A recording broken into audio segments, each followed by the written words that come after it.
Hello दोस्तों। उत्तराखंड के वनरा resort में काम करने वाली अंकिता भंडारी 18 सितंबर 2022 को अचानक रहस्यमयी तरीके से वनरा रिजॉर्ट से गायब हो गई। अंकिता भंडारी उत्तराखंड के पौड़ी गढ़वाल जिले के एक छोटे से गांव श्रीकोट की रहने वाली थी। अंकिता के गांव श्रीकोट तक जाने वाले रास्ते बहुत दुर्गम और खड़ी चढ़ाई वाले हैं। वहां पर जीवन बहुत ही कठिन है। अंकिता के पिता वीरेंद्र भंडारी पहले यहाँ सिक्योरिटी गार्ड की नौकरी किया करते थे, लेकिन किसी वजह से उनकी नौकरी चली गई थी। अंकिता की माँ सोना देवी आंगनवाड़ी कर्मचारी है। अंकिता ने 12वीं तक की पढ़ाई पूरी करने के बाद होटल मैनेजमेंट का कोर्स कर लिया था। परिवार की आर्थिक स्थिति ठीक ना होने के कारण अंकिता जॉब ढूंढ रही थी। उसी समय उत्तराखंड के जिला पौड़ी गढ़वाल के यमकेश्वर ब्लॉक में वन नाम के एक रिजॉर्ट में रिसेप्शनिस्ट की जगह खाली थी। उस रिजॉर्ट को बीजेपी और पूर्व राज्य मंत्री रह चुके विनोद आर्या का बेटा पुलकित आर्या चलाता था। पुलकित ने रिसेप्शनिस्ट की जॉब के लिए OLX पर एक ऐड भी चलवाया था। उस ऐड पर जम्मू के रहने वाले एक लड़के पुष्पदीप की नज़र पड़ी। उस समय पुष्पदीप उत्तराखंड की रहने वाली अपनी दोस्त अंकिता भंडारी के लिए जॉब ढूंढ रहा था। पुष्पदीप और अंकिता भंडारी की दोस्ती पुष्पदीप के वनरा रिजॉर्ट के मालिक पुलकित आर्या से फोन पर इस जॉब के बारे में बात की और फिर उन्होंने पुलकित का मोबाइल नंबर अपनी दोस्त अंकिता को दे दिया। उसके बाद अंकिता ने भी पुलकित आर्या को जब इस जॉब के बारे में बात की, अंकिता को वह जॉब आसानी से मिल गई थी और अब बस उन्हें वन रिजॉर्ट जाकर ज्वाइनिंग करनी थी। फिर 28 अगस्त 2022 को अंकिता भंडारी अपने पिता के साथ गांव से करीब 130 किलोमीटर दूर वनत रिजॉर्ट में चली गई। उस समय अंकिता के पिता को भी वहाँ जो रिजॉर्ट अपनी बेटी के जॉब के लिए सही लगा। बातचीत करने पर वहाँ के स्टाफ वाले भी ठीक लगे, इसलिए वहाँ के माहौल से संतुष्ट होकर वीरेंद्र भंडारी बेटी अंकिता को उस रिजॉर्ट में छोड़कर वापस अपने गांव श्रीकोट चले गए। इधर कुछ औपचारिकताओं को पूरा करने के बाद अंकिता को 1 लाख सैलरी पर काम करना शुरू कर दिया था। रिसेप्शन के साथ वाला कमरा अंकिता को रहने के लिए दे दिया गया। जॉब शुरू करने के बाद शुरुआती दिनों में तो अंकिता को उस रिसोर्ट का माहौल काफ़ी अच्छा लगा, लेकिन फिर कुछ दिनों के बाद अंकिता को महसूस होने लगा था कि यह जॉब करके अपने जीवन की सबसे बड़ी भूल कर दी है। वनंतरा रिसोर्ट में आने के कुछ ही दिनों बाद उस रिसोर्ट में गेस्ट ने शराब के नशे में अंकिता को जबरदस्ती गले लगाने की कोशिश शुरू की, तो अंकिता के साथ रिजॉर्ट के मालिक पुलकित आर्या का व्यवहार बहुत अच्छा था और उस दिन भी उसने ही अंकिता को उस शराबी गेस्ट से बचाया था। हालांकि पुलकित के असिस्टेंट मैनेजर अंकित गुप्ता ने इस मामले पर अंकिता भंडारी को चुप रहने को कहा था।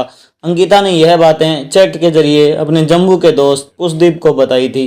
फिर एक दिन वनरा रिजॉर्ट के मालिक पुलकित आर्या ने अंकिता से कहा कि आज कुछ गेस्ट आने वाले हैं और रिजॉर्ट के सारे काम पहले ही भरे पड़े हैं। उसने कहा कि जब तक गेस्ट यहाँ रहेंगे तब तक तुम मेरे कमरे के साथ वाले कमरे में रह लेना और जब वह गेस्ट चले जाए तो तुम वापस अपने कमरे में शिफ्ट हो जाना। अंकिता अपने बॉस की यह बात मान गई। उस दिन अंकिता जिस कमरे में रुकी थी वह कमरा अंदर से पुलकित के कमरे से कनेक्टेड था, यानी पुलकित अंकिता के कमरे में बिना रोक टोक आ जा सकता था। और जब अंकिता उस कमरे में शिफ्ट हो गई तो उस रात पुलकित अंकिता के कमरे में घुस गया और उसने अंकिता के कमरे में बैठकर शराब पी। इसके बाद वह अंकिता को जबरदस्ती किस करने की कोशिश करने लगा। पुलकित की इस घिनौनी हरकत से अंकिता डर गई।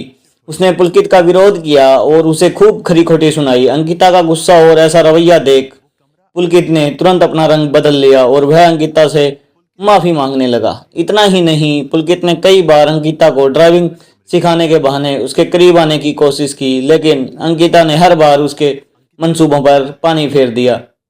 धीरे धीरे वनरा रिजॉर्ट में अंकिता का जीना मुश्किल होने लगा था। एक रिपोर्ट के मुताबिक अंकिता का दोस्त पुष्पदीप 14 और 15 दिसंबर को वनरा रिजॉर्ट में आकर रुका था। फिर 16 सितंबर को वह वापस जम्मू लौट गया।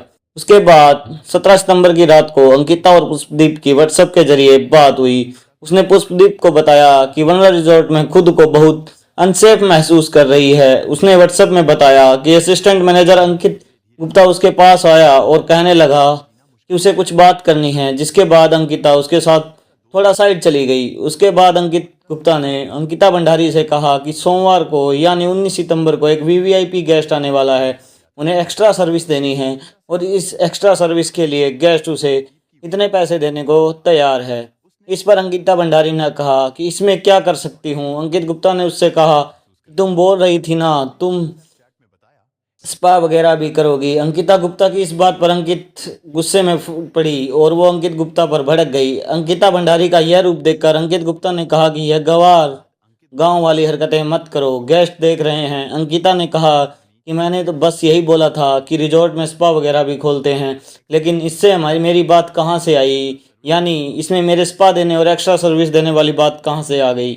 उसने अंकिता गुप्ता से कहा कि मैं गरीब जरूर हूँ, लेकिन रिजॉर्ट के लिए मैं खुद को इतने पैसों में नहीं बेचूंगी। अंकिता भंडारी का जवाब सुनकर अंकित ने अपनी बात बदलते हुए कहा कि वह उससे ऐसा करने के लिए नहीं कह रहा है, बल्कि वह तो उससे किसी और लड़की के लिए पूछ रहा है जो इस काम करने के लिए तैयार हो। उसके बाद अंकिता भंडारी ने अपने दोस्त पुष्पदीप को बताया कि वह जानती है अंकित का यह ऑफर केवल उसी के लिए था, और अंकित ने जानबूझकर उसे कमरे के बारे में सुनाया ताकि उसे अमाउंट सुनकर एक्स्ट्रा सर्विस देने को तैयार हो जाए। अंकिता ने अपने दोस्त से कहा कि अगर उन्होंने दोबारा मुझे ऐसा करने के लिए कहा तो मैं यह काम नहीं करूंगी। उसने वनरा रिजॉर्ट के बारे में बोलते हुए कहा कि यह इतना गंदा होटल है और आप भी समझ सकते हैं कि यहाँ एक्स्ट्रा सर्विस देने में उन लोगों का क्या मतलब रहा होगा। एक 19 साल की बच्ची जो अपने ऊपर अपने परिवार की इतनी बड़ी जिम्मेदारी लेकर चल रही थी, उसे मजबूर समझकर किस तरह से काम करवाने का दबाव बनाया जा रहा था, यह अपने आप में बहुत शर्म की बात थी। उसके बाद 18 तारीख को शाम करीब 4 बजे के आसपास किसी बात को लेकर वनरा रिजॉर्ट के मालिक पुलकित से अंकिता की लड़ाई हो गई।